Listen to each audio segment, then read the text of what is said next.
주에는 천년왕국을 살펴볼 것인데 이것에 대한 기독교 안에 어떠한 해석이 있고 어떻게 바르게 이해해야 되고 지금 우리의 삶에는 어떻게 적용되는지 이렇게 세 가지로 좀 나눠서 이야기를 해보려고 합니다. 먼저 우리 기독교에는요 큰 신학의 틀이 두 가지가 있어요. 그거를 개혁주의라고 하고요, 그 다음에 세대주의라고 얘기를 해요. 개혁주의 혹시 들어보셨어요? 개혁주의?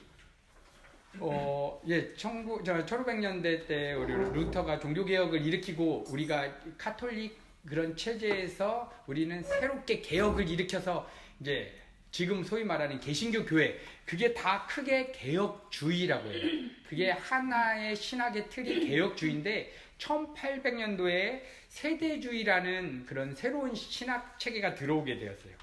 그러니까 신학 체계가 들어왔다는 것은 구원론, 인간론, 신론 이런 교리들이 정립되어 있는 틀을 우리가 신학이라고 얘기하는데요. 그러니까 기독교에서 뭐 복음주의도 있지 않냐, 뭐 민중주의도 있지 않냐, 이런 거는 운동, 무브먼트고요. 큰 신학은 개혁주의, 1500년대 마르틴 루터의 종교개혁을 이유로 나온 그 신학이 개혁주의, 1800년도, 1820년에 존 다빈이라고 하는 사람을 통해서 나온 세대주의가 있어요. 근데 세대주의가 굉장히 큰 오류가 있고, 특별히 요한계시록에 대한 해석을 우리가 전천년설, 후천년설, 무천년설 이해할 때 이 큰 신학의 틀을 이해하지 않고는 이거를 잘 분별할 수가 없어서 오늘은 좀 약간 신학적인 틀을 서론에 다루고 지나갈게요. 1820년에 영국에 존 다빈이라고 하는 사람이 있었는데, 이 사람은 성공의 목사님이셨어요. 목사 안수를 받았는데 이분이 성경을 보면서 고민된 게 있었어요. 로마서나 베드로전서 보니까 만인 사제설, 모든 사람이 왕같은 제사장인데 왜 목사만 설교를 집권하고 성찬식을 집례하는 것에 대한 반발에 대한 사상으로 어떤 그룹이 따로 모여서 성경 공부를 시작하기 시작했어요. 근데 이 사람이 성경 공부를 하면서 기성교회가 잘못됐다고 비판을 또 하는 가운데 자기가 새로운 진리를 발견했다고 하신 거예요. 새로운 진리. 그게 바로 요한계시록에 대한 해석이었어요. 요한계시록이 정말 이 극단주의 종말론에 대한 가치관으로 이 사람이 해석을 한, 거기에 심취해 있었어요. 종말이 언제 올 것인가에 대해서 심취한 사람이 가졌던 게 뭐냐면, 교회 안에 목사만 설교를 집권하는 게 좀 문제가 있지 않냐. 또 성찬식도 이렇게 어떤 무슨 사순절이나 이때만 특별한 날만 하는 게 문제가 되지 않냐 하는 그 순수한 의도로 나왔는데, 이 분의 뿌리에는 종말론에 대한 심취가 있었어요. 그래서 영국에서 이 성경 그룹 한 지금 이 정도에서 좀 더 많았을 거예요. 이 부분에 대해서 계속 나눴지만 이렇게 반응이 별로 없었던 것 같아요. 근데 이분이 미국으로 이제 이민을 가서 미국의 스코필드라고 하는 사람을 만나요. 스코필드는요, 세대주의 신학의 붐을 일으킨 완전 최고봉. 스코필드 주석 성경이라고 네이버 지식 검색 같은 데 쳐시면 많이 있어요. 그게 바로 세대주의의 관점으로 성경을 주해한 거예요. 근데 이 스코필드는 신학자도 아니었고 목사도 아니었는데 굉장히 지성이 뛰어났던 사람이에요. 그래서 처음으로 성경에다가 주석을 달아서 스코필드 성경을 만드는데 한 줄 한 줄 성경이 어디에서 기원되었고 어느 구절과 연결되고 각 줄을 적기 시작했어요. 그런데 이 미국에 이 신학이 이제 먹혀 들어가기 시작한 거예요. 미국에 이제 1920년대에 이 사람들한테는요, 지금 이 스코필드랑 존 다빈 이 두 분이 이제 신학의 틀을 만들었는데, 지금 미국의 대공황과 1차 세계대전이 일어나면서 그 시기와 맞물려서 사람들이 막 이제 전쟁이 일어나고 별의별 일이 나가니까 종말론에 대해서 굉장히 우리가 어떻게 살아야 되냐 걱정하고 염려하고 있는 크리스찬들에게 이 신학이 완전히 먹혀 들어간 거예요. 그래서 극단주의 종말론과 같은 현상들이 일어나는데요. 우리 한국에서는 그 다미선교회 있으시죠? 다미성교 들어보셨죠? 그래가지고 예수님 휴거하니까 이때 이게 현상이 한국에 이 사상이 들어오기 전에 미국에서 먼저 있었던 거예요.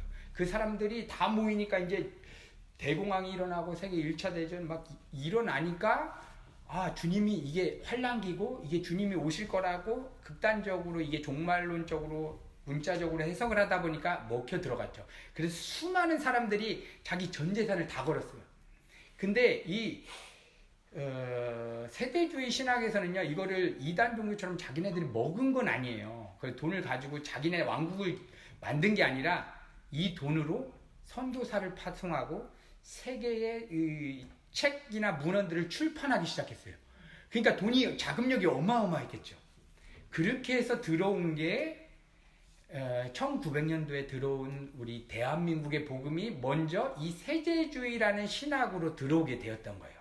세대주의 신학으로 들어오니까 처음에 6.25 전쟁 전까지 한국에 들어온 신학은 바로 어마어마한 자금력을 투자한 이 세대주의 신학이 들어왔는데 바로 요한계시록을 그 천년왕국이나 666표 이런 것들을 정말 문자적으로 이 땅에서 일어나는 그런 어마어마한 무슨 전쟁이나 기근 이런 것들로 이해하기 시작했고 평양 대붕 1907년에 이게 어마어마하게 일어났는데 지금 신학자들과 지금 건강한 목사님들은 이 평양 대붕을 다시 한번 조명해야 된다. 왜냐하면 그때 가졌던 사상이 극단적인 종말론 사상에 굉장히 경제가 어렵고 일제 침략기에 있었던 우리 대한민국으로서는 지금 예수 그리스도를 정말 회심을 통해서 자기의 주의로 믿는 그러한 바른 신앙관으로 거듭나지 않은 사람들도 있을 수도 있다라는 것으로 지금 한국교회 뿌리는 이렇게 들어왔어요. 이렇게 들어왔는데 우리 이거 들어봤죠? 뭐 재중원 들어보시고 알렌 막 이런 거 들어보셨죠? 이 사람이 북 장로교회 알렌 클렉이라는 사람인데 한국 이름은 곽알련인데요. 이 사람이 세대주의에서 파송한 대표적인 신학자였어요. 그 사람이 이 스코필드 성경 주석을 가져오고 한국에 처음에 목사님들과 그런 선교사들을 양육하기 시작했고 그게 펼쳐지면서 한국의 대부분의 사상은 우리가 살펴볼 그 전천년설이라는 것에 심취하게 되었어요. 그래서 휴거라는 책도 많이 들어오고 그래서 지금은 한국교회가 우리가 말했던 1500년대 마르틴 루터, 존 칼빈, 어거스틴으로부터 오는 그 신앙의 뿌리인 개혁주의와 이 세대주의와 짬뽕된 상태로 이것도 맞는 것 같고 저것도 맞는 것 같은 이상한 신학이 이제 들어오기 시작하고 거기에 우리 경제가 안 좋을 때 오순절 복음이라는 게 들어와서 은사주의, 기복주의 뿌리가 완전히 들어오면서 이제 기독교가 완전히 지금 이 사태가 된 거예요. 이렇게 세대주의의 뿌리는 이렇던데 이제 2차 대전이 막 일어나고 사람들이 막 수많은 사람들이 상상할 수 없이 막 죽어나가니까 이 사람들이 엄청난 극단적으로 주님이 다시 오신다. 이걸로 가면서 지금 그게 잘못된 신학관, 성교관으로 와서는 맥두러 예루살렘, 그러니까 예루살렘으로 돌아간다. 진짜 문자적으로 예루살렘에 성전이 서야 된다. 그래서 지금은 건강한 기성교회 안에서도 이스라엘의 선교를 목표로 하고 가야 된다. 이스라엘의 사람들을 자기네 땅으로 돌아가게 해야 된다. 그래서 다른 나라에 있는 이스라엘 사람들을 비행기를 표를 사주고 돌아가게 하고 그래서 거기 성전을 자기네들이 마을을 모이면 예수님이 오신다라는 이런 신학들이 들어온 거죠. 이렇게 기본적인 이 틀을 갖는데 세대주의의 신학의 뿌리는 세대마다 구원을 받는 것도 틀리고 세대마다 하나님이 통치하는 방법이 틀리다. 그래서 창조부터 인류 타락 전까지 이때는 무죄 시대, 아담과 하와가 선악과 먹기 전까지 시대는 무죄 시대라고 시대를 딱 잘라요. 그 다음에 인류 선악과를 먹음부터 노아까지 양심 시대, 마음의 양심으로 하나님이 다스렸다. 그 다음에 인간 통치, 노아부터 아브라함까지, 그 다음에 아브라함부터 모세는 약속 시대, 모세부터 그리스도까지가 율법 시대, 그 다음에 그리스도가 온 다음부터 지금까지가 은혜 시대인 거죠. 그 다음에 어떤 종말론적인 시대부터 왕국 시대라는 게 또 펼쳐지면서 각 시대마다 이제 구원의 원리나 모든 게 이렇게 뒤죽박죽. 성경을 한마디로 문자 그대로 해석하는 거예요. 천년왕국이면 이 지상에 1000년 동안 예수님이 직접 와서 다스리는 나라가 있다라고 보는 관점이 세대주의 관점이에요. 그런데 1954년에 드디어 6.25 전쟁이 마치고 저희 한국에 개혁주의가 들어오기 시작해요. 개혁주의. 개혁주의라는 것은 정말 바른 말씀으로 돌아가자, 원리로 돌아가자 이 틀인데요. 개혁주의가 주장하는 하나의 신학적인 이 왕국설에서 틀은 천년 왕국을요 어떻게 보냐면 무천년설로 보는 거예요. 무천년설은 천년 왕국이 없다는 게 아니라 이건 영적인 의미로 해석해야 된다. 천이라는 완전수를 의미로 해서 지금 예수 그리스도의 십자가 사건이 주어진 이후부터 재림하시기 전까지 모든 사단의 권세를 십자가에서 이기신 예수 그리스도가 우리의 주인이시기 때문에 그분을 어느 순간에도 나의 주인이요 왕이라고 고백할 때 그 순간 하나님의 통치를 받는 순간을 하나님의 나라 그 다음에 천년 왕국을 요한계시록에서 이렇게 해석했다라고 이해하는 것이 개혁주의 정통교회에서 지금 바라보는 가장 건강한 부분이고 예수 그리스도의 십자가와 복음으로 해석하기에 가장 건강한 해석이 될 거예요. 그래서 우리는 전천년설, 후천년설, 무천년설 이거를 나눠봐서 오늘 좀 살펴보려고 하는데요. 먼저 무천년설에 대해서 조금 나눠보려고 해요. 무천년설이 이제 저희가 이거를 어디를 지지한다고 해서 이단이라고 하진 않는데요. 가장 복음적으로 해석할 수 있는 것을 우리 개혁주의 신학자들은 무천년설이라고 지지를 해요. 왜냐하면 요한계시록 해석할 때 요한계시록이 역사적 시간 순서대로 된 게 아니라 지금 하나님의 통치를 받는 순간과 우리가 그렇죠. 우리 안에 옛자가 있으니까 어떨 때는 하나님의 임재에 사로잡힐 때는 완전한 하나님의 통치라고 생각하는데 여전히 죄 가운데 있을 때는 또 실패하는 모습으로 나오는 게 오버랩 되면서 요한계시록 안에서 이겼다가 죽었다가 막 별의별 그 판타지아처럼 그려지잖아요.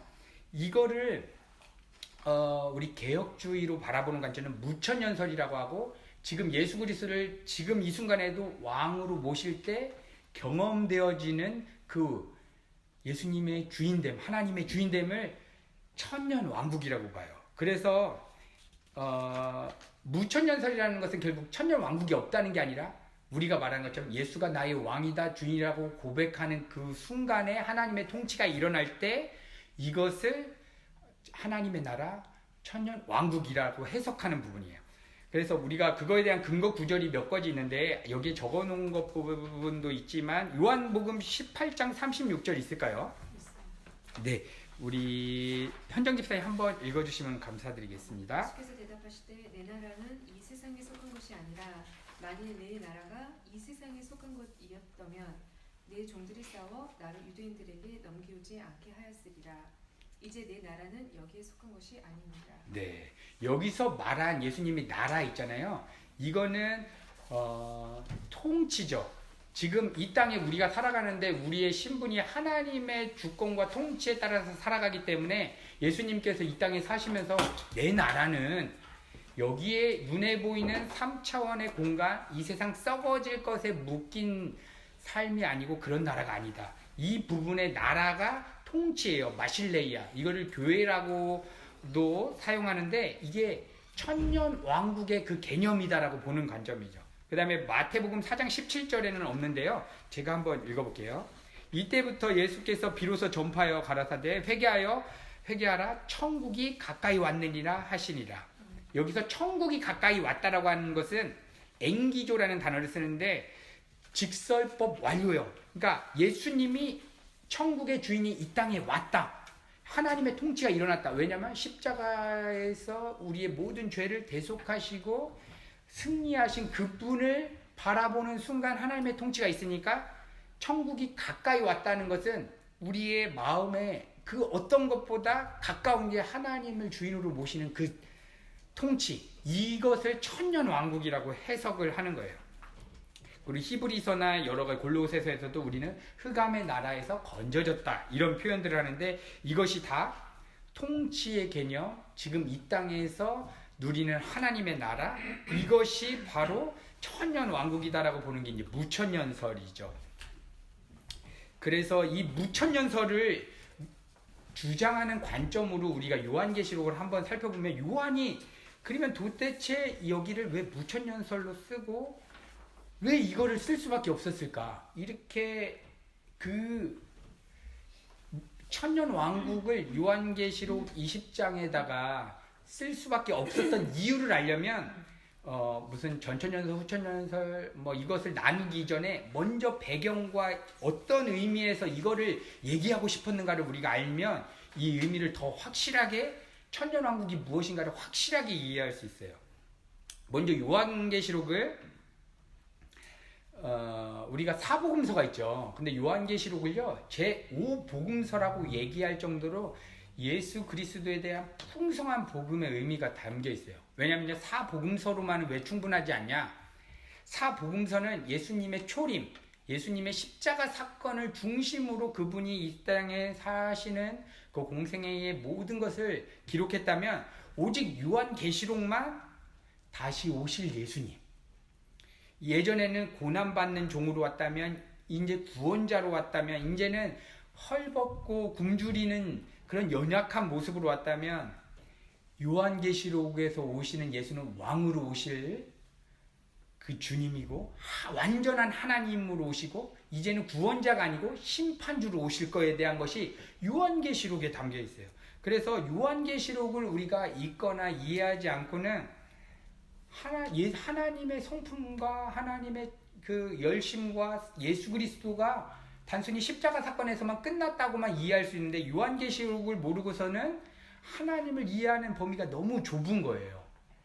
근데 요한계시록이 이제 저희에게 주어졌고, 근데 지금 가장 큰 공격적인 부분은 요한계시록에 대해서 이런 세대주의적 관점들로 아까 전에 와서 극단주의 세계적으로 다미선교회 같은 그런 휴거가 일어나고 지금 당장 뭐 재산을 다 바치고 이런 거짓된 사상이 오니까 요한계시록을 교회에서 웬만하면 읽지 말고, 뭐 큐티도 이거 하는 분들 못 봤어요. 뭐 커피 브레이크에서 요한계시록 나가는 거 못 봤던 것 같아요. 그래서 요한계시록을 못 보면 우리는 심판주로 오실 그분이, 그 주님이 어떤 분인지, 정말 예수를 믿는 거가 무엇인지를 더 깊이 있게 모르는 거예요. 근데 오늘 이 배경을 살펴보시면 우리가 이 천년왕국이 뭔지를 알면 무천년설, 지금 천년왕국이 내 삶에 어떻게 적용되는지가 조금 더 깊이 있게 이해하실 수 있습니다. 요한계시록 이 당시 배경이 AD 95년에서 6년에 반모섬에서 사도 요한이 적었는데요. 이 당시 배경을 살펴보면 그 전에 네로 황제라는 그 강력한 로마의 황제가 죽었죠. 그 다음에 AD 81년에 이제 새로운 황제가 즉위하는데, 그 사람이 누구냐면 도미티안. 세계사에서는 우리가 도미티아누스라고 얘기하는데, 우리 기독교에서는 도미티안이라는 황제를 우리가 이 시대적 배경을 통해서 이해해야지만 요한계시록 666이든 천년왕국이든을 복음으로 연결해서 이해할 수 있어요. 도미티안이 이제 81년에 AD 81년에 로마의 황제로 등극할 때 로마 경제가 굉장히 안 좋았던 것 같아요. 그래서 이 황제한테는 이 로마를 완전히 다시 경제를 부흥시켜야 되겠다는 의지가 있는데, 우리가 아시겠지만 황제가 딱 집권한 다음부터는 바로 힘이 있는 게 아니라 얘가 좀 어느 정도 성과를 내면서 정치, 언론, 이 사람들을 사는 것, 이런 힘이 되었을 때 힘이 있는데, 처음에 등극하자마자 이 얘가 생각했던 것은 지금 그리스, 로마 예전의 신들, 우상신들이 지금 다 외곽으로 빠졌는데, 지금 도미티안은 이 신들을 다시 데리고 와서 우리가 섬기면 로마 경제가 부흥할 것이다 라고 생각을 하고, 다시 그리스, 로마 신들 있잖아요. 우리가 세계사 역사로 보는 그런 우상들을 다 가져오려고, 그것들을 다 복권시키려고 힘을 가하기 시작해요, 오자마자. 그런데 어떤 한 집단이 이 정책을 못 펴도록 목숨을 걸고 막는 그런 한 집단이 있는 거예요. 그게 바로 누구냐면 그리스도인이 네로 황제를 통해서 정말 이 순교를 각오하고 예수가 내 주라고 고백했던 그 사람들이, 그 후손들 자손들이 이거를 막는 거죠. 그래서 AD 81년에는 도미티안이 어쩔 수 없어 힘이 없어서 그냥 놔둬버립니다.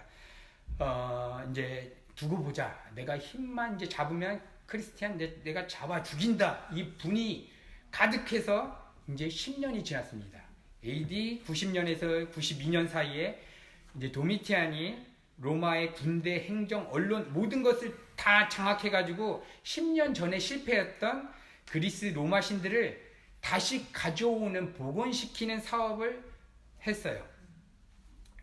도미티안이 이제 완전 로마 제국을 장악을 했는데, 그런데 사람들이 반응하기 시작하는 거예요.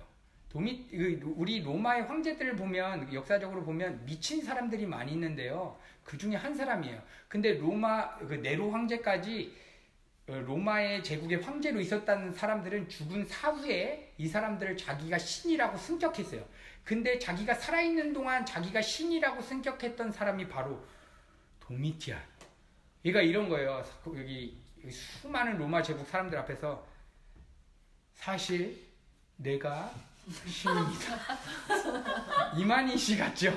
사실 내가 신입니다 하니까 이 사람들이 왜 믿었냐면, 어차피 로마 황제들은 죽으면 다 신이 됐으니까 얘네들이 더 좋은 거예요. 옛날에는 힘이 있는 황제가 있는데 우리나라는 진짜 신이 통치하는구나라고 완전히 미혹의 영이 그때 사로잡으면서 황제라고 부르지 못하게 했고요. 그때 뭐라고 했냐면 도미티안은 하나님이십니다. 도미티안은 나의 주인이십니다라고 고백하게끔 했어요. 그래서 도미티안한테 황제님 하는 사람은 완전히 처형당해 죽는 거예요. 도미티안을 아련하려면 도미티안 하나님이시여 나의 주인이시여라를 고백을 해야 돼요. 미친 사람이죠. 그래서 이제 로마는 이제 신이 다스리는 나라가 됐어요. 그래서 사람들이 완전 이 도미티안의 말에 사로잡혔죠. 완전 이제 하나님이 됐으니까, 와, 이제 하나님이 내 나라를 다스린다. 근데 그것을 그때도 반대했던 공동체가 있는데 누구겠죠? 크리스티안이에요. 크리스티안. 왜냐하면 도미티안한테 가려고 하면은 도미티안은 나의 하나님이시여 나의 주인이시여라고 고백해야 되는데 이걸 할 수가 없는 거죠. 그래서 도미티안이 이 반대를 기다렸어요. 10년 동안. 왜냐하면 보자, 내 힘만 잡으면 내가 자존심 상했다. 내가 완전히 잡아 죽여야 되겠다. 그러고 나서 전무후무한, 기독교 역사상 가장 전무후무한 끔찍한 박해가 이때부터 일어나는데, 인간이 고안할 수 없는 새로운 기술의 잔인함과 고문과 정서를 완전 찢어 놓을 만한 고통의 박해가 시작이 돼요. 그래서 유일하게 살아생전에 자기가 신이라고 얘기하면서 내가 기독교인은 단 한 명도 안 남겨놓고 가죽 다 찢어서 씨를 말려버리겠다고 선포한 황제가 도미티안이 유일한 거예요. 이때 피파일 때 요한계시록이 적혔다는 거예요. 이때 천년왕국 하나님을 주인으로 모실 때 느끼는 게 어떤 것인가. 지금 시대와는 완전히 틀리겠죠. 이때 크리스티안들을 잡아 죽이려고 하니까 사람들이 다 산으로 동굴로 막 다 숨어 들어가요. 그래서 동굴로 들어가서 막 땅을 판 걸 우리가 카타콤이라고 하는데, 카타콤이 그냥 단순한 동굴이 아니라 막 미로로 돼 있어서 20층까지 가고 있고, 지금 뭐 터키나 여러 군데에 남겨져 있는 거 보면 와, 굉장하게 치밀하게 진짜 우리 교회 공동체가 살아야 된다. 그냥 단순히 목숨을 살려고 판 게 아니라 복음이 흘러가려면 자기네들이 우선은 살아야 된다는 절박한 심정으로 파고 들어가요. 그런데도 불구하고 도망치다가 잡힌 사람들이 있겠죠. 좀 몸이 무겁거나 이렇게 날렵하지 못하거나 재치가 없었던 사람들, 이런 사람들이 크리스찬 중에서도 잡힌 분들이 있었던 것 같아요. 그분들이 이제 잡혀오니까 얼마나 박해가 있겠어요. 그래서 잡고 막 고문을 하고 인간 살을 뜯고 해도 대답을 안 하죠. 그래서 조금 놔둡니다. 그러고 나서 잠깐 고문을 멈추고 부모의 자녀를 데려오게 시킵니다. 자녀를 잡아옵니다. 자녀를 잡아오니까 같이 사람들 많은 데에서 진수성찬의 식사를 펼쳐줘요. 맛있게 먹을 수 있도록 자녀들한테는 충분히 경고를 하죠. 너희들 부모 학대 받았다고 얘기하지 말고 아이들과 밥 맛있게 먹어라. 그리고 돌려보내줄 거다. 자녀들과 맛있게 먹은 다음에 이제 집을 돌아갈 때 이제 걔네들이 선물같이 뭐를 준다. 날씨가 추우니까 이걸 입고 가라 하면서 어떠한 이렇게 후드티 같은 거를 염소털과 양털로 짠 후드티를 입혀서 집으로 보내는 거예요.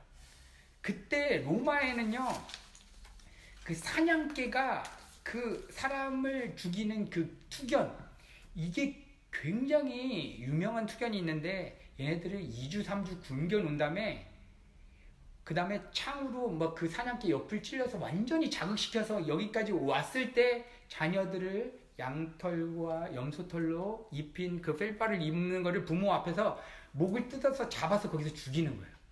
그러고 나서 그 앞에서 너 말해, 크리스찬들 어딨어? 얘기를 하니까 죽어도 얘기를 안 하는 거죠. 부모 잡아와.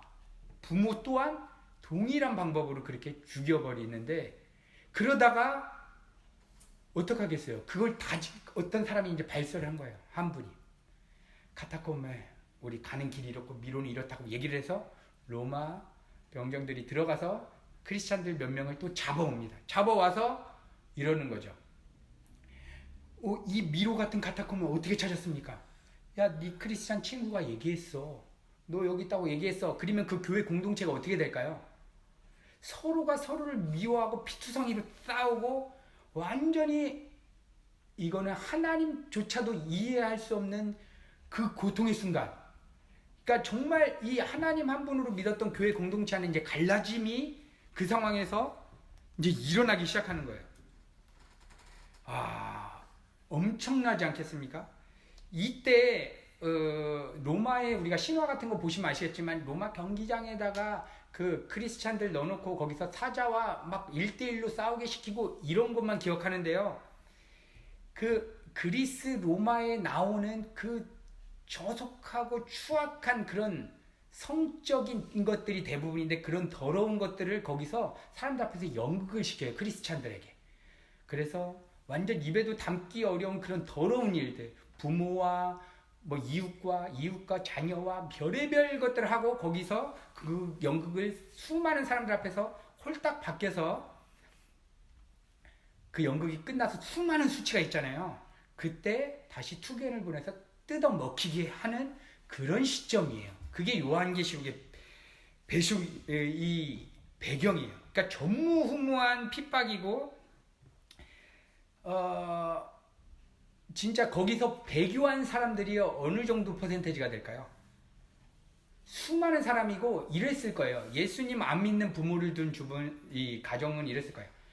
이 로마 병정들 왔을 때 한마디만 해. 나 예수 몰라. 그 새끼 몰라. 저주하고 그냥 해. 그러면 너 로마 병정 가고 예수 믿으면 되잖아. 라고 하는 사람도 있었겠죠. 근데 거기서 버텼던 신앙이 크리스찬 우리 신앙의 선배들이 버텼던 거예요. 그래서 거기서 얼마나 기도했겠어요. 하나님 도와주세요. 하나님, 내가 한 거는 예수님이 나의 왕이고 그분의 생명력이 내가 들어와서 나는 하나님만이 내 유일한 길이라고 말한 죄밖에 없는데 내 제냐가 눈앞에서 개한테 뜯어 죽이고 내 부모님이 다 죽어가요. 이 상황이 하나님 앞에서 완전히 부르짖는데 하나님이 실질적으로는 침묵하시는 거죠. 이 상황에. 하나님이 외적으로 지켜주시지 않으셨어요. 자기 자녀가 뜯어먹히는데 하나님이 지켜주시지 않았어요. 이 정도니까 거기서 누가 하나님을 믿겠어요? 하나님 배신하고 야 이거는 하나님 아니었다 하고 다 갔어요. 그래서 고린도전서에 보시면 아무도 성령이 아니면 거기서 예수 그리스도를 주라 시인할 수 없다라는 그 장엄한 우리가 예수님을 믿는다는 논리가 거기에 들어간 내용이에요.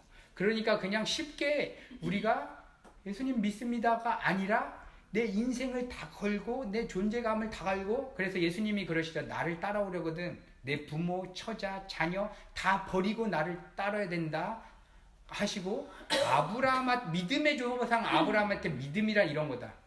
너한테 가장 소중한 거 뭐냐? 자녀입니다. 갖다 죽여라. 이거 너 죽이라고 해도 선이라고 믿고 나를 믿을래?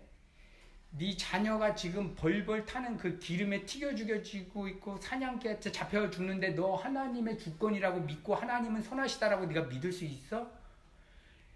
이게 예수를 믿는 것이 이거라는 거예요. 이 배경 속에서 하나님이 침묵을 안 하셨어요. 도대체 왜 하나님이 안 도와주시는가? 우리도 그렇잖아요. 우리 삶의 어려운 순간에 왜 하나님이 안 도와주시는가? 이 상황에 차라리 지금으로 따지면 우리 교회 공동체가 있고 우리가 공부할 만한 신학 체계들이 많이 있어서 도움을 받고 이렇게 모여서 예수가 왕이다 바른 말씀 안에서 풍부하게 나눌 수 있는데, 그때 리더자가 있어가지고 공동체를 모아가지고 지하교에서도 야 어차피 태어날 때 하나님이 정할 때 태어났지, 죽을 때 하나님이 정한 때가 아니면 안 죽어. 그리고 지금 아기가 그때 죽었어도 하나님이 정한 때야, 천국으로 가져가려고.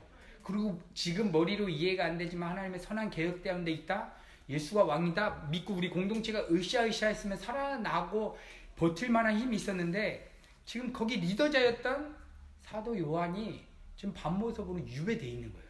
거기서 예수 그리스도의 계시를 받고 이 요한계시록을 써서 지금 이렇게 말도 안 되는 박해에 환경적으로도 하나님이 안 지켜주는 이 상황에 하나님에 관한 계시, 예수 그리스도에 관한 계시가 이거다라고 펼쳐진 게 요한계시록이에요. 엄청난 의미가 있죠. 근데 요한계시록의 1장에 첫 번째부터 이건 풀 게 아니라 이 배경을 알면은 바로 지금 시대에 나에게도 적용되는 거예요. 첫 번째부터 시작되는 게 이 요한계시록은 예수 그리스도에 관한 계시다. 예수 그리스도의 계시라 이래요. 이거는 두 가지로 해석할 수 있는데, 예수 그리스도로부터 받은 직접적인 계시의 말씀이라고도 해석할 수 있고, 예수님이 어떤 분이신가에 대해서 알 수 있는 내용이라고도 해석할 수 있어요. 두 가지가 다 들어있어요. 왜냐하면 요한계시록을 안 보면 심판주로 오실 우리 하나님이 누구신지를 알 수가 없기 때문에. 분명히 마태복음이나 다른 부분에도 조금씩 하나님의 성품이 있지만 그걸 아주 풍성하게 나온 것이 요한계시록이에요. 요한계시록을 보면 이런 핍박의 배경을 이해하신 상태에서 보면 신약 성경에 27번이나 하나님은 전능하시다라는 말이 있는데, 요한계시록에만 10구절이 전능하시다라는 구절이 써 있어요. 도대체 이 핍박 가운데 지켜주지도 않는데, 요한계시록을 우리가 그 안에 있는 예수 그리스도를 성품을 알게 되면 우리가 삶에서도 이겨낼 수 있는 길이 된다는 것을 우리가 소망이 되는 거예요. 요한계시록 1장 4절에서 8절을 보면 정말 보석과 같은 내용이 있는데요. 4절에서 8절 사이에 성부 하나님, 성자 하나님, 성령 하나님, 이 삼위 하나님이 4절부터 8절까지 성경 전체에도 이렇게 성부, 성자, 삼위 하나님이 있는 내용이 정확하게 묘사된 게 많지 않은데, 그 중에 보석과 같은 내용이 요한계시록 1장 4절에서 8절까지 성자 하나님, 성령 하나님, 성부 하나님에 대해서 나와요. 그러면서 요한계시록 이 핍박 가운데 준 계시가 뭐냐면요, 내가 알파요 오메가요, 이제도 계셨고 전에도 계셨고 장차 오실, 내가 알파와 오메가요, 이제도 오셨고 전에도 오실 거예요, 장차 오실 주라는 얘기를 먼저 하나님이 선포하고, 우리가 부르는 그 찬양 있잖아요. 우리 보좌 앞에 모였네. 그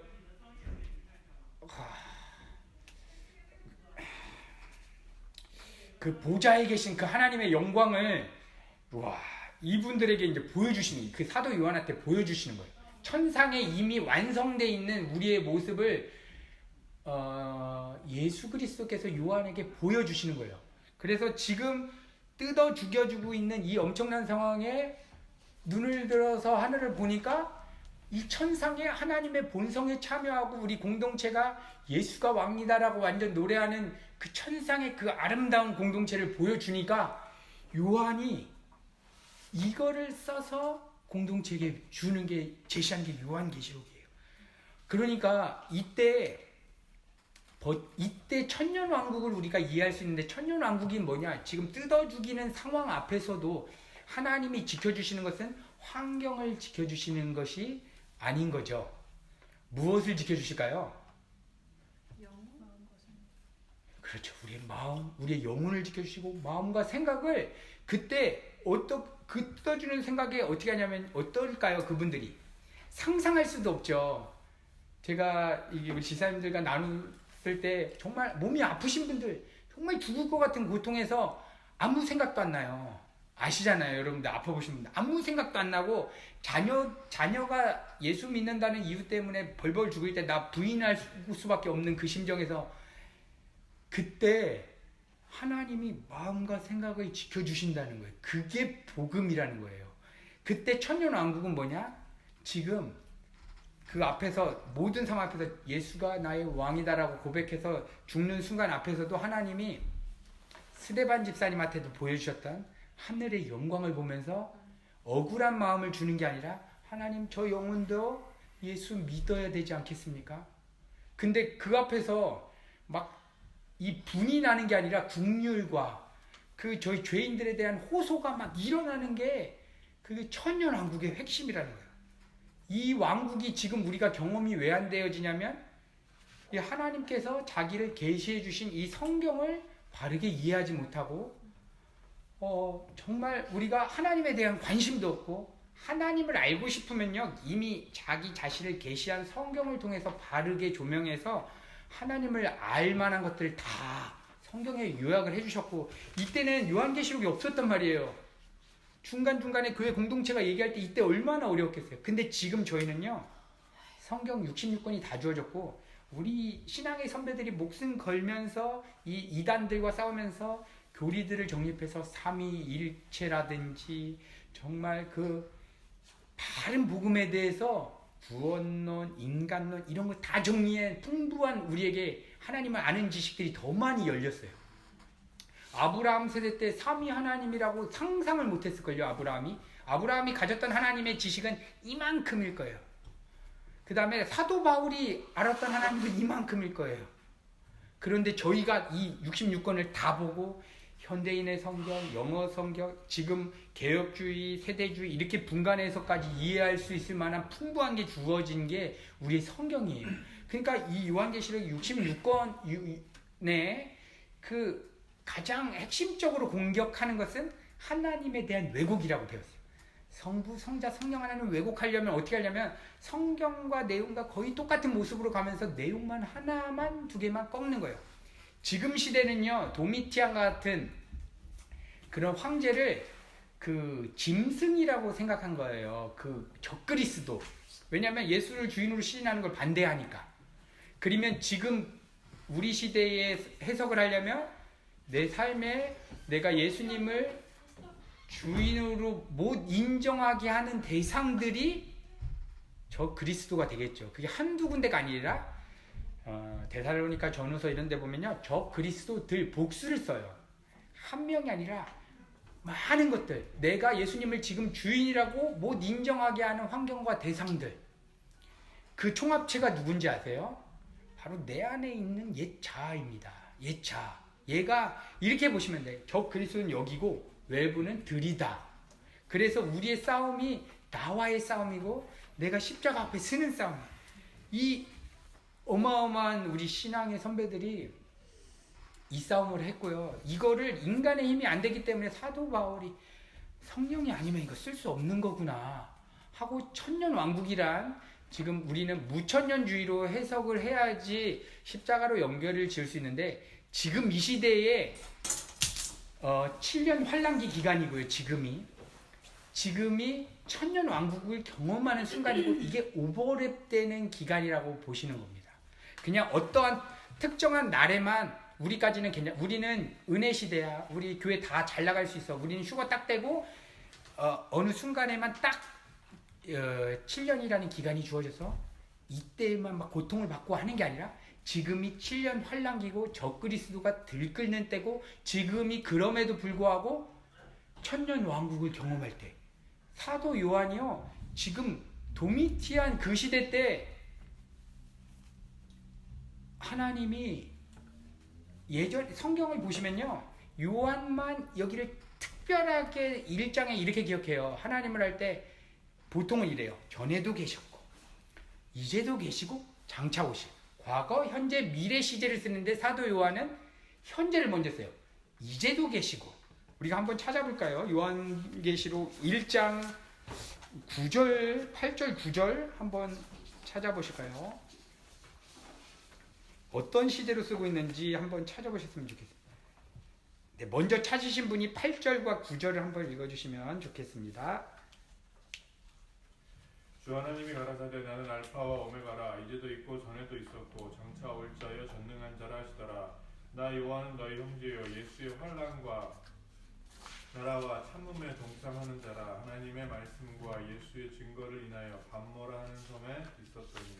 네, 지금 시제가 어떻게 되죠? 이게 현재 시제가 먼저 썼죠. 이제도 계시고. 그러니까 이 시대 때 천년 왕국이란 지금 살아계신 하나님을 모시고 있는 상태. 이해되시겠어요? 천년 왕국이란 어떠한 그 신비적인 숫자나 어떠한 사람에게만 적용될 내용이 아니라 지금 이제도 살아계신 하나님을 내 삶의 어떤 것보다 실제로 경험하는 상태를 우리가 천년 왕국이라고 정의하면 성경을 이해하시는 게 가장 좋을 것 같습니다. 천년 왕국. 그러니까 사도 요한이 묵시에 이미 완성되어 있는 우리 하나님의 교회를 보고 너희들 이미 완성되어 있으니까 지금 이 시간에 예수를 주라 시인하고 하나님의 자녀다운 성품으로 가는 그 기간이 예수님 초림부터 재림할 수 있는 이 사이, 이것을 우리가 지금 뭐 세대주의자들, 이단주의자들이 주장하는 7년 대환란기, 말세 기간이라고 보는 게 지금인 거예요. 그러니까 지금이라고 안 보면 지금 교회에서 교회 간판 들고 여러 가지 교회가 많은데 누가 뭔지도 건강한 개신교 안에서도 분별 안 되는, 거듭남이 뭔지 이런 요한계시록에 예수를 주인으로 시인했다는 게 얼마나 장엄한 의미인지도 감격도 없는 사람에게 이 땅에 썩어질 것에 자꾸 예수님 얘기하면서 준다고 하는 형태로 가게 되는 것. 이게 바로 지금 7년 대환란기고 적그리스도가 움직인다라고 보지 못하면요, 우리가 분별도 안 되고 우리 영혼들을 살려낼 수가 없는 거죠. 어떻게 살려낼까? 우리가 분별해서 누구 당짓고 싸우자 이거 안 하려고 예수 믿기로 작정한 거죠. 우리는 어떤 패를 그룹을 만들어서 우리만 진짜다 그러려고 한 게 아니라 한 영혼이라도 살려야 되는 거예요. 지금 이런 시대라면. 그럼 지금 이런 시대라면 지금 한번 잘 생각해 보세요. 우리가 속해 있던 여태까지 신앙생활했던 교회의 모습 가운데 정말 건강하고 바르게 갔던 형태들은 얼마만큼인가.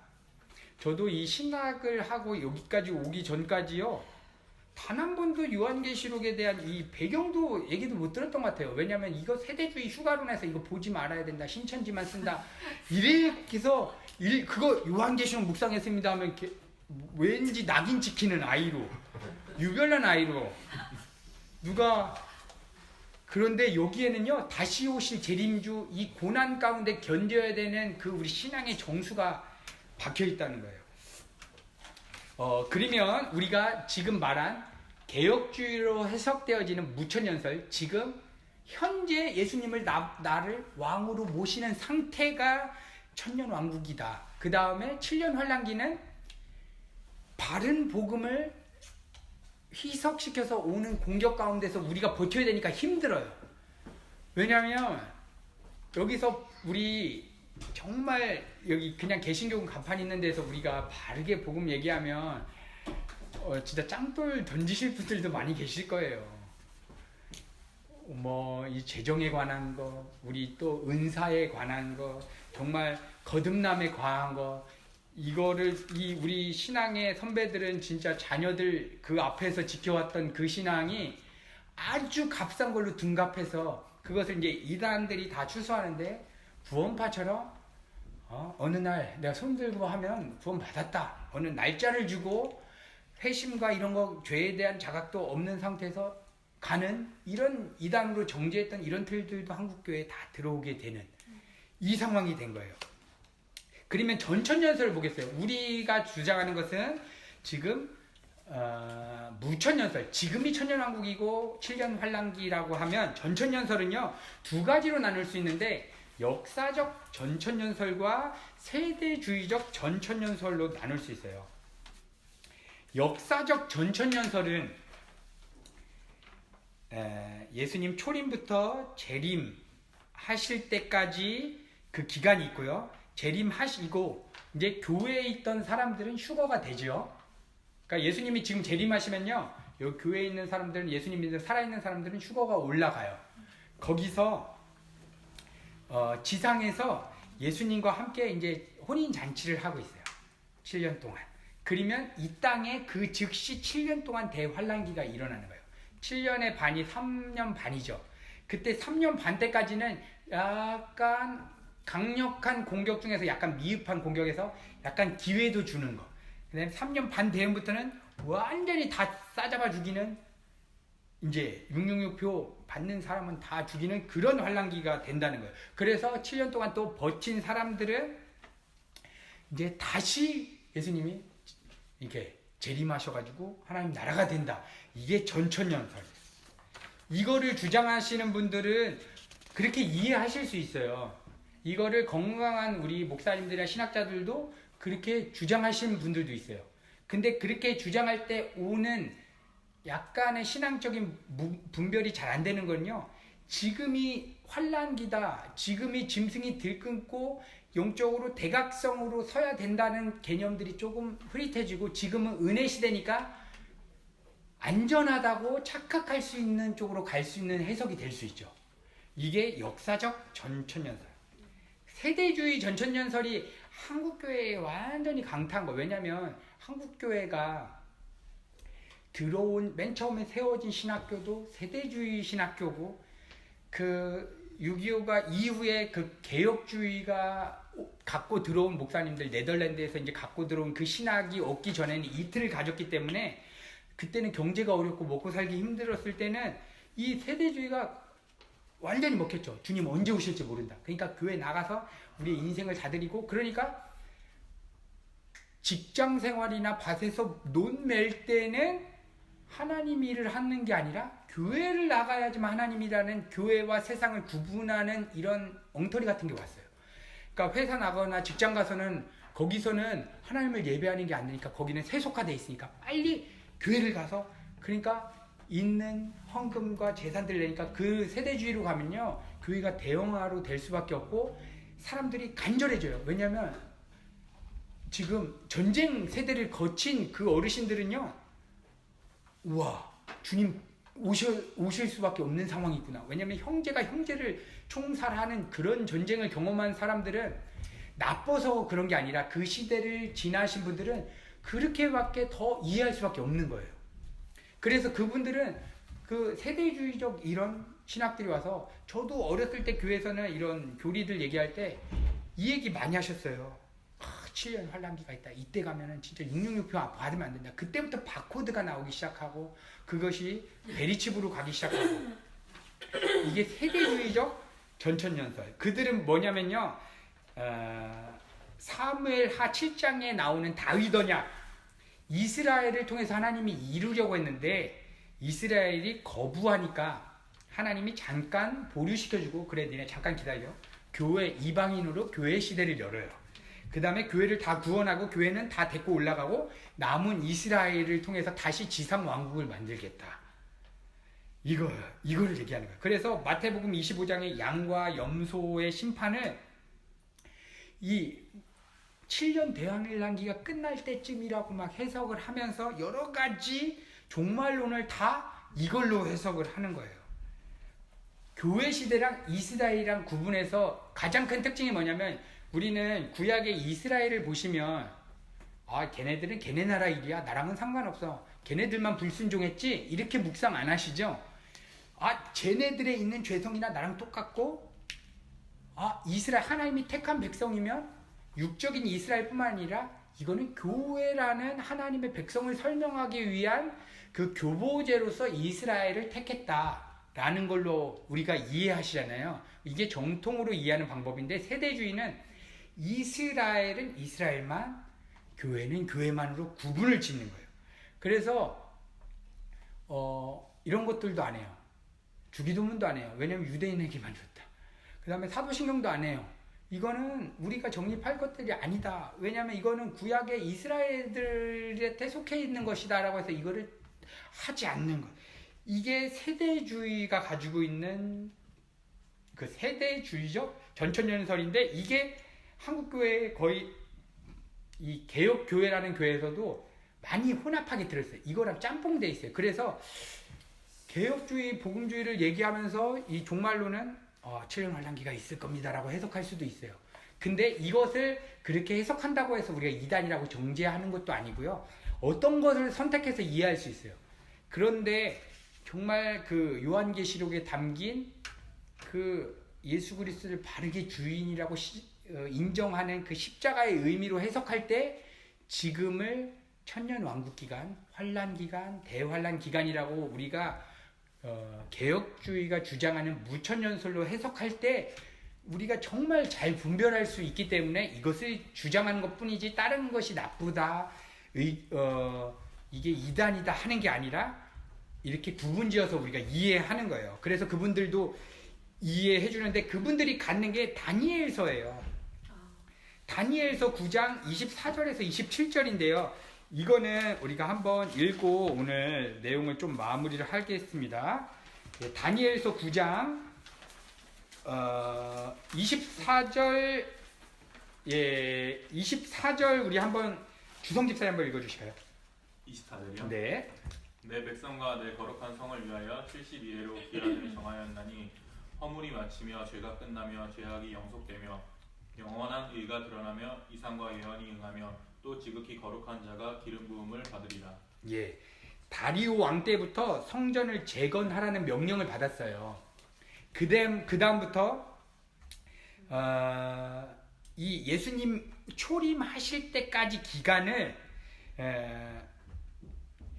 총 71회라고 했어요. 그러니까 모든 이 세상 그 성전이 무너지고 나서 예수님 다시 올 때까지가 72일에라고 정했어요. 71회라는 거는 25절을 한번 더 읽으면 더 좋을 것 같은데요. 우리 은경 집사님 한번 읽어주시겠습니까? 그러므로 너는 깨달아 알지니라. 예루살렘을 중건하라는 명이 날 때부터 기름 부음을 받은 자 곧 왕이 일어나기까지 7일에와 60일에가 지날 것이요, 그때 곤란한 동안에 성이 중건되어 거리와 해자가 이룰 것이며. 네, 그러니까 71회가, 우리가 다시 한번 정리할게요. 하나님께서 인간 세상의 종말, 즉 영원한 하나님 나라가 오는 시기가 이제 71회라고 이제 정했어요. 근데 여기서 말하는 것은 62일에 25절에 있죠. 62일에가 지날 것이요, 그때 곤란한 동안에 성이 중건되어 거리와 해자가 이룰 것이며, 62일에 때 예수님이 왔다는 것을 62일에라고 세대주의자들은 그걸 하고요. 나머지 한 일회가 남은 거예요. 한 일회가 7이거든요. 하루, 이틀, 사흘, 나흘, 닷새, 엿새, 일회. 그러니까 7이에요. 7. 그러니까 62일회 때 예수님이 왔다. 근데 그때부터 종말 때까지가 7일회, 2회가 남았다. 7년이 남았다 해서 여기서 7년 대환란기라는 내용을 이 세대주의자들이 따게 돼요. 7년이 대환란기고, 이 끝나면 예수님 재림하실 것이다. 이거를 따는데 문자적으로 해석하니까 AD 490년이 와야지 이게 정확하게 71회가 찬 건데요. 그때까지 종말이 안 오니까 이렇게 해석하는 거예요. 이 7일에만 교회 시대가 있고 뒤로 빼자. 그래서 우리 교회 시대가 휴거되면 그때 7년 환란기가 있다라고 이 다니엘서 이 9장을 근거로 세대주의자들이 걔네들 교리집과 이 내용을 보면 이 다니엘서 이 내용을 가지고 대환란이라는 것을 거기서 따는 거예요. 다니엘서 9장에서 얘기를 하는 거예요. 그런데 우리가 말한 그 개혁주의랑은 완전히 좀 틀린 거죠. 이거는 상징적인 의미고 예수님 때부터 예수님 초림하셨죠. 재림할 때까지의 모든 기간이 우리는 남은 일에 이것을 7년이라고도 보고 3년 반이라도 보고 은혜 시대, 교회 시대라고 다 오버랩해서 해석하는 개념이에요. 이때 남은 한 일에는 절반의 한 일의 절반이라고 하니까 한 일회가 7이니까 절반은 3.5죠. 그러니까 3년 반까지는 걔네들이 해석하는 것이 3년 반까지는 예물을 금지한 일이 생긴다는 게 3년 반 때부터 예물을 금지하는 일, 이제 사고 팔고 소통이 안 된다. 이것이 3년 반이라고 해서 대환란 7년 중에 3년 반 때 되면 아주 강한 훈련이 이 위협과 핍박이 온다라고 해석하는 게 이 해석이에요. 그러니까 우리가 세대주의자들이 우리는 해석이 이렇게 된다고 하는 논리가 바로 이거라는 것을 지금 우리가 한번 살펴보는 거예요.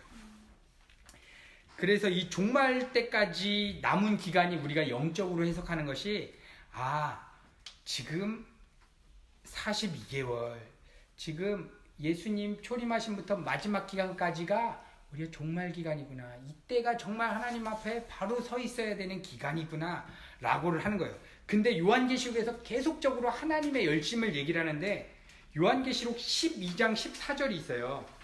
제가 한번 읽어볼게요.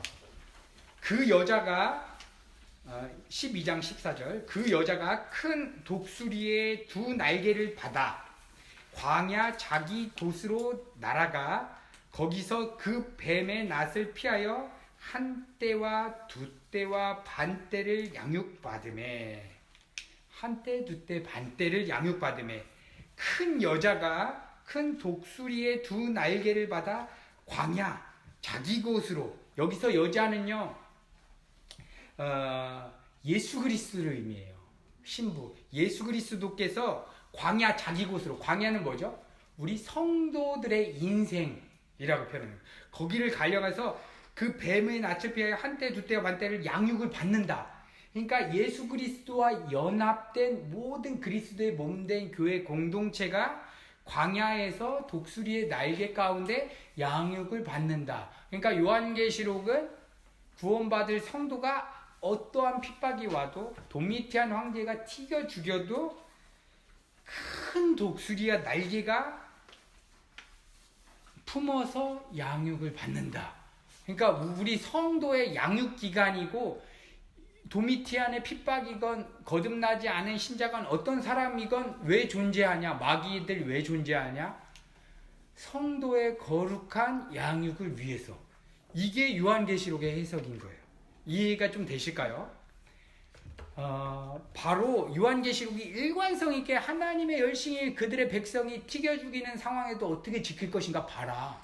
근데 그 답을 제시로 하는 게 요한계시록 1장인데 천상의 보좌에 앉으신 그 하나님의 영광과 그 하나님의 천상의 교회들을 보여주면서 이게 네 실체야. 마음속에 이게 연결돼서 실체로 보는 사람이 지금 별의별 환경 앞에서도 예수를 주인이라고 인정하면서 이 상황을 평강 가운데서 하루하루를 살아갈 수 있도록 하나님의 열심히 그렇게 끌고 가시겠다는 게 이 천년왕국에서 메시지가 핵심인데 우리는 교리적으로 이게 천년이다 후천년이다 이걸로만 따지다 보니까 이거 장로교단 만들고 뭐 이거 감리교단 만들고 이게 아니라 지금 복음으로 한 예수 그리스도를 해석이 된다면 지금 이 요한계시록 20장 이런 거는요 저에게 감격이고 이야 나 같은 자가 어떻게 그 엄청난 핍박 가운데서 예수를 주인으로 인정할 수 있는 자로 하나님이 만들어 가실까. 이게 요한계시록 천년왕국에서 말해주는 메시지예요. 오늘 조금 이 천년왕국에 대해서 우리가 살펴봤는데요. 좀 요한계시록의 전체적인 좀 그림이 그려지시죠. 왜냐하면 이 요한계시록의 복음을 우리가 연결 짓지 않으면 뭐 마귀론이든지 방언이라든지 막 별의별 이 세속적인 거를 가려면 다시 여길로 재림하시는 예수 그리스도의 성품을 다시 따져야 되기 때문에 먼저 우리가 선교팀 특강 4강까지 해서 중반부를 요한계시록의 내용들로 우리가 정리를 하고 있어요. 에베소서 1장 4절이 이제 이렇게 있어요.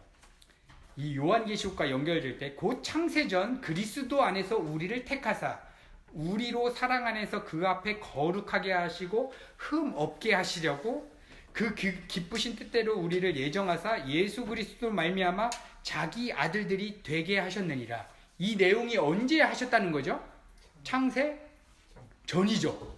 그러니까 우리는 이미 시간이 없는 그 영혼의 세계에서 완벽하게 이게 완성이 돼 있는 거예요. 그래서 우리가 여기서 버티려면 어떻게 해야 되냐면 저희가 모일 때마다 성계팀도 이 시간 모일 때마다요 마음을 하늘에 계신 하나님께로 완전히 고정시켜야 돼요. 그러니까 여기서 소망을 하나님께 안 두면 이 666 세력한테 다 잡아먹힌다고 기억하셔야 돼요. 그렇게 호락하지 않아요. 왜 도미티안 시대 때는 마귀가 역사하고 지금은 안 한다? 이게 아니죠. 지금은 더 강력해요. 성경이 다 줬는데도 예수 인정하는 사람 있나 보자 이렇게 보는 세대예요. 우리 이 에베소서 1장 말씀이 우리가 바로 요한계시록에서 니네는 창세 전부터 하나님이 택한 세대니까 지금 환경에서 보면 답이 없어요. 완전히 이 짐승한테 묶여요. 바로 예수 그리스도를 바라보면서 천상에 하나님이 내 왕으로 계신다. 이게 유일한 소망이 되게 해달라고 모일 때마다 안 하면요. 요한계시록에 있었던 이 사도 요한이 편지 쓰고 그 카타콤에 있는 성도들이 그 하늘 안 보면 어디서 소망이 있을까요? 내 부모 자녀 다 잡아주고 내 친척 내 이웃도 같은 공동체라고 했는데 얘가 불러서 왔어요라고 이렇게 하는 상황에 하늘에 계신 하나님 안 보면요 다 죽는다는 게 요한계시록이에요. 저희도 동일합니다. 오늘 이 천년왕국을 통해서 우리가 바라봐야 될 게 하늘의 소망을 둬야 되고 이 세상 썩어질 것을 예수님을 통해서 마음에 묶이게 하면요 반드시 분별하셔야 됩니다. 분별하시고 다시 마음을 하나님께 둬서 만왕의 왕이신 분이 나를 예수 그리스도의 핏값 주고 샀고 나는 그분의 아들이고 지금 하나님이 정한 때에 나는 그 나라에 간다. 그러니까 이분들이 하늘을 보니까 두려움이 없어요. 왜 그랬을까냐면 이미 나는 저기에 있고 진짜 나는 저기에 있고 여기는 시간에 묶여있는 나를 보면서 천상 가운데 있는 진짜 나를 보니까 이거를 성령께서 감지하게 해주신다니까요.